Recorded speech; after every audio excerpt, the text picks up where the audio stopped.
Inquiry করে টিকারা দান করতে 16 তুলে দেবে আর টিকারা একটিয়া দিলে দুয়ে একটিয়া দিলে আগে এদের দ্বারাই দুর্নীতিবাদ চিহ্নিত হওয়া সম্ভব। প্র্যাকটিক্যাল কমিটি দেশ থেকে এনে ইনকোয়ারি করতে হবে।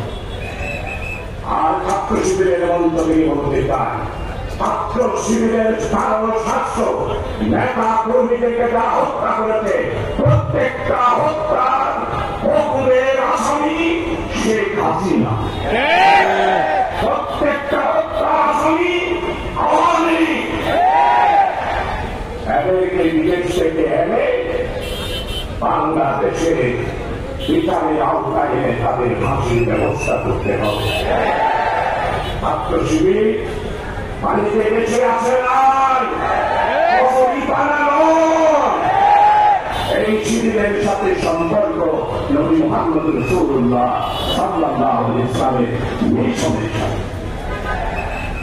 আজকে প্রধানমন্ত্রী আমি যে কোনো জায়গায় ওয়াজে গেলে ওয়াজ করেছি সেখানে হাসিনারে কালানি দিতে কত ওয়াজের মোতাবেক আমি নিজের হাসিনারে কালানি দিলেও আমরা কেন হাসিনারে কালানি দিল না না কেন